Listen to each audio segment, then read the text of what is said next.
Halo viewers, apa kabar kalian semua? Masih kehujanan pas naik motor, celana dalam basah, masuk angin, flu burung dah. Hehehe. Kali ini saya akan membahas film berjudul Percy Jackson, Sea of Monsters, yang menceritakan seorang manusia dari keturunan makhluk luar biasa, tapi bukan uang, tahta, apalagi joget-joget di depan kamera, melainkan kekuatan yang mampu mengendalikan laut, penisilin. Langsung saja, siapkan kopi, siapkan cemilan, paskan posisi kepala dan bokong pacar kalau punya. Kita masuk ke pembahasan film.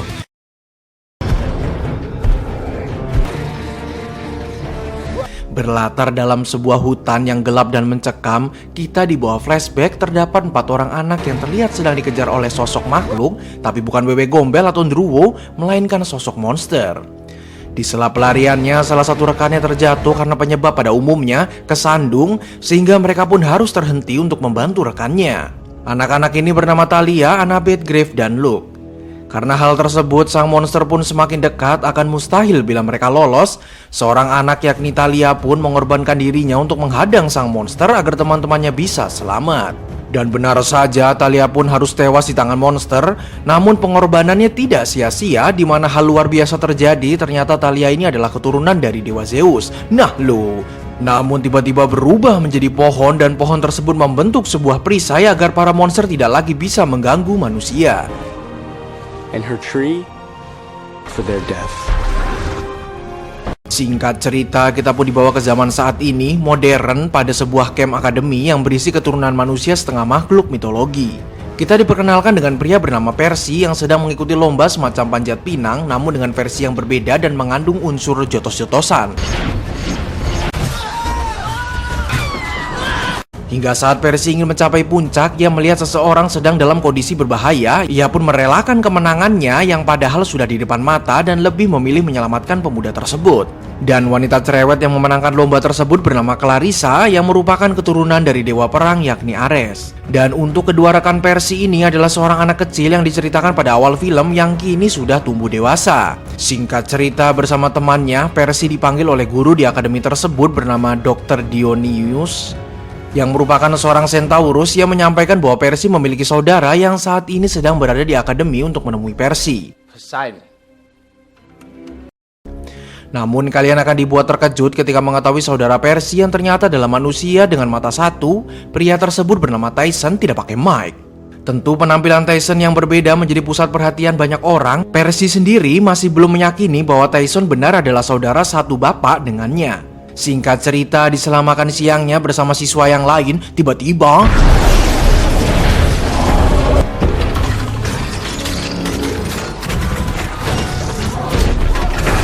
ya, muncullah sekaleng banteng.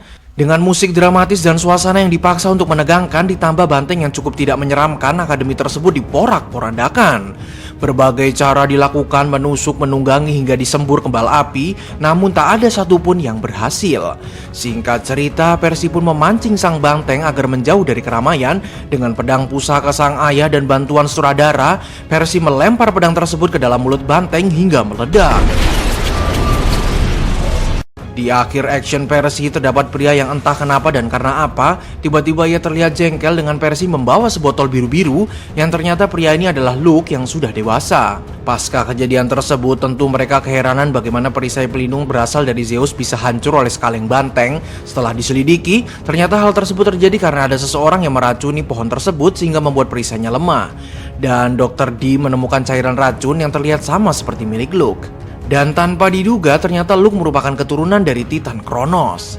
Menduga akan terjadi petaka, Percy pun meminta restu kepada Dr. D atau Dr. Dionysus untuk diizinkan dirinya diramal. Dr. D pun merestuinya dan meminta naik ke atas lonteng gedung untuk bertemu dengan sang peramal. Sesampainya di loteng, kita pun diperkenalkan dengan sang peramal bernama Roh Delphi. Di sini kita dijelaskan kisah menarik. Titan Kronos sendiri merupakan orang tua atau leluhur sebelum dewa ada dan berupa makhluk raksasa yang suka memangsa makhluk hidup, termasuk anak-anaknya sendiri. Disebabkan takut akan ramalan bahwa keturunannya sendiri yang akan melenyapkannya. 3 anak Kronos yakni Dewa Zeus, Hades, dan Poseidon pun memutuskan untuk mengakhiri kegelapan orang tuanya dengan melenyapkan Kronos. Singkat cerita, roh Delphi pun menjelaskan akan ramalan terhadap Percy yang akan terjadi, di mana akan ada 2 keturunan Kronos yang akan menjadi penyelamat dan penghancur kehidupan.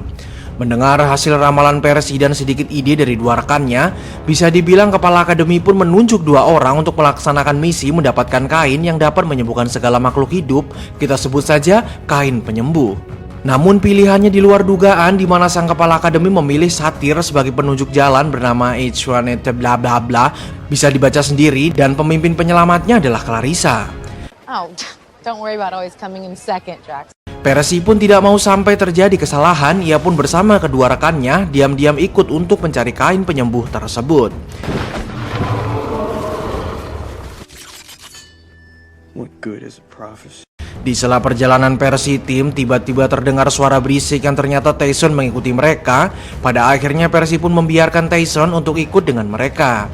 Namun karena penampilan Tyson dengan mata satunya akan terlihat tidak normal bila sedang menyamar, Annabeth pun memberikan semprotan kabut sihir yang dapat merubah hal gaib menjadi terlihat normal. Untuk mempersingkat waktu, mereka pun menyewa taksi gaib. Dengan 3 nenek cerewet dan bawel, mereka pun diantar menuju lokasi yakni ke Florida dengan kecepatan dan cara mengemudi yang tentu tidak masuk akal. Namun perjalanan mereka terhenti ketika ternyata uang yang mereka bawa tidak cukup, sehingga mereka pun diturunkan di tengah jalan. Mereka pun menyempatkan diri untuk membeli sebuah kopi untuk menenangkan keadaan. Di sela santai mereka, tanpa diduga Graves ditangkap oleh gerombolan Luke. Saat ingin diselamatkan, Luke membawa Graves dan melarikan diri. Di sela kebingungan, Annabeth tiba-tiba melihat mobil tukang pos dengan logo yang familiar. Segera mereka pun menuju ke kantor tersebut. Sesampainya di sana, mereka bertemu dengan Hermes atau dewa pembawa pesan. Entah ini anaknya atau cucunya, tidak dijelaskan dalam film. Mereka pun menyampaikan keperluannya bahwa ingin mencari Luke. Hermes pun mengajak mereka masuk ke ruang operasionalnya, dan kalian akan dibuat terpukau ketika melihat teknologi canggih yang dimiliki olehnya. Walaupun tidak dijelaskan secara signifikan mengenai Hermes ini, namun hal ini diperkuat dengan Hermes membawa tongkat ular yang biasa dipegang Hermes dalam kisah dewa Yunani. Singkat cerita, dengan membawa cukup informasi dan barang-barang ajaib dari Hermes, segera mereka pun menuju lokasi di mana Luke berada. Did he just say thank you? I'm sure it was just a lapse.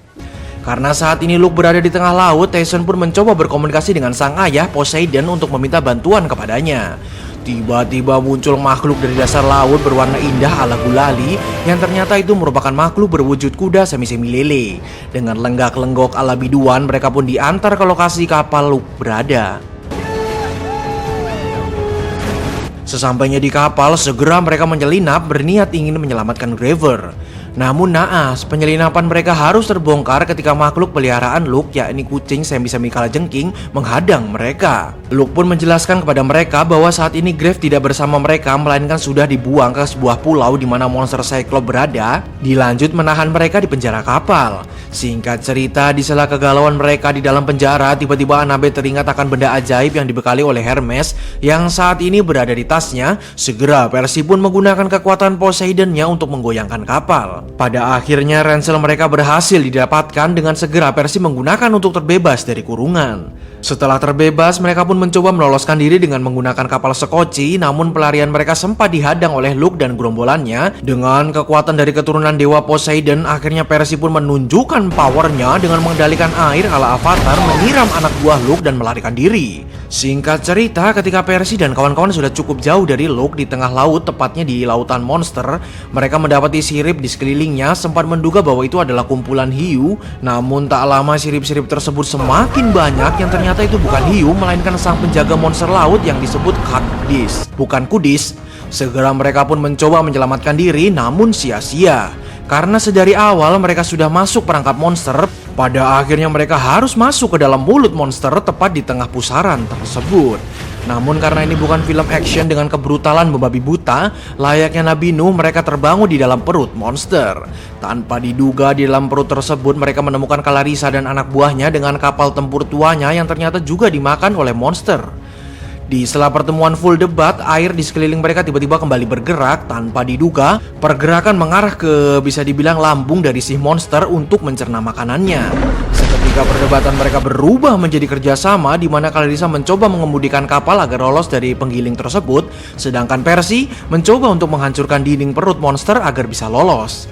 Pasca kejadian perlambungan, tak lama muncullah semacam kriptografi di lautan, di mana itu merupakan wujud peta yang akan menjadi tujuan Percy dan kawan-kawan. Tyson sempat bertanya mengenai Ikunenete, namun sayang Clarissa menjelaskan ternyata Ikunenete sudah mati saat melawan monster. Dengan kapal perang tua dan awak kapal zombie milik Clarissa, mereka pun menuju ke sebuah pulau Cyclops melalui petunjuk dari peta tersebut. Alangkah tak terduganya, saya kira pulaunya bakal yang serem gitu. Ternyata pulau Cyclops mirip sekali dengan pasar malam konvensional pada umumnya. Sesampainya di sana, mereka pun menyusuri pulau tersebut. Singkat cerita, mereka pun menemukan Grave yang saat ini sedang menyamar menjadi makhluk Cyclops wanita. Dan Cyclops yang memegang kain penyembuh pun akhirnya diperkenalkan. Ternyata sang Cyclops ini biasa menggunakan kain penyembuh untuk memancing para makhluk berdarah campuran agar terpancing ke pulaunya dengan tujuan untuk dijadikan makanan oleh Cyclops. Beruntung Cyclops ini penglihatannya tidak terlalu jelas karena diduga terkena katarak akut, itulah sebabnya Grave tidak ketahuan penyamarannya. Tyson sempat mencoba bicara dengan Cyclops, namun itu sia-sia. Pada akhirnya mereka terpaksa bertarung untuk mendapatkannya.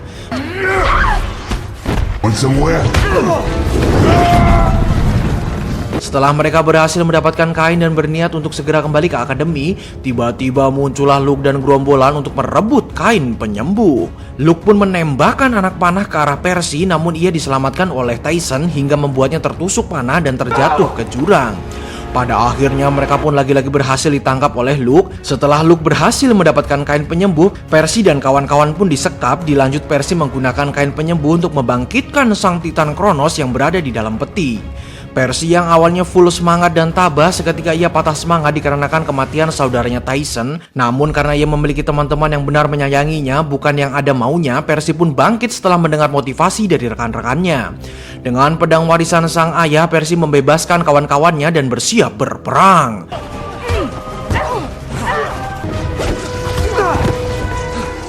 Ketika Titan Kronos bangkit, perlu diingat bahwa Titan Kronos ini hobi memakan semua makhluk termasuk anaknya sendiri. Seketika Luke pun tentu dimakan oleh sang Titan, tak peduli siapa yang membangkitkannya. Tanpa diduga tiba-tiba Tyson muncul yang ternyata ia diselamatkan oleh sang ayah Poseidon. Percy pun segera melawan Titan tersebut dengan pedang pusakanya. Dan tanpa diduga saat pedang tersebut mengenai tubuh Kronos, seketika tubuh yang terlibas pun kembali ke dalam peti. Dengan kata lain, pedang tersebut mampu menyegel kembali sang Titan ke dalam petinya.